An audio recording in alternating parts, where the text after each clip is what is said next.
creating content can be pretty heavy lifting, especially if you're trying to do something that's well produced, like a video as an example. And it can be pretty labor intensive at times, especially if it's not your thing, right? It's like, look, I've got a little studio here, and obviously I've got lots of practice and great cameras and all those kind of different things. And yet still I can sit there in front of the thing and do a dozen or more takes if I don't have a good process to follow. And so I find with content creation, there's just a lot of inertia to get started. The other thing is that in terms of your intellectual property, I know so many of you have got really great ideas and maxims and principles that you follow or adopt with your clients. But sometimes when it comes to communicating that stuff and building a bit more of a narrative and a story around it, it might just be lacking. It lacks a little bit of that oomph in terms of power and persuasiveness with the market. So how do you turn, good ideas into great ideas? And then finally, it can just be time consuming. You go from idea to content production, especially if we're talking video, and all the time to produce it. So hopefully you can kind of relate to some of those things. Here's what I think the opportunity is. If we can have a way to unpack our ideas so that we can broadcast them and communicate them where there's something in them for everybody. And what I mean by that is that, we all have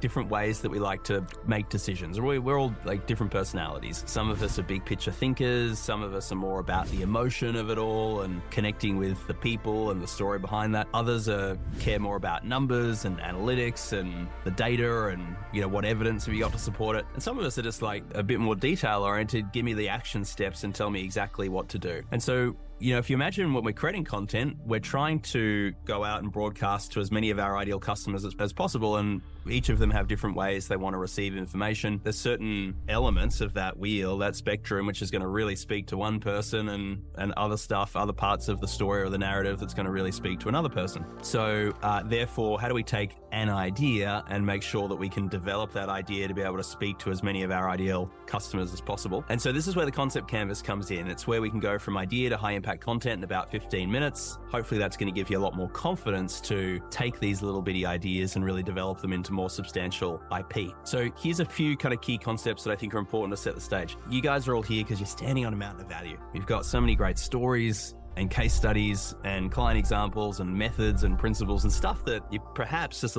pretty close to. And maybe some of that stuff hasn't been well formalized yet. You do it every day in your business, but it hasn't been sort of well formalized into a framework and given a name or given a methodology or all those kind of different things. And the more that the whole point of the KPI journey is we're unpacking this IP and building a little tapestry of that IP out in the market that's drawing our audience in based on it. And then of course we're delivering products, services, solutions based on it as well. And so it kind of begs the question, one of the natural fears that maybe many of you have, or some of you have, and I know I can experience this as well, is like, am I really a thought leader? It's like, is thought leadership in the way that you might think of your average thought leader of the Brené Browns of the world, or the Simon Sinek's, or the Tim Ferriss's, or whoever it is? It's like, I don't know if that's me. And so there can be, again, a bit of inertia to kind of step into the arena of going, okay, like, am I going to step in and be more of a thought leader, and what does that really mean for me? And so I find a helpful way to think about this is by posing a question to yourself.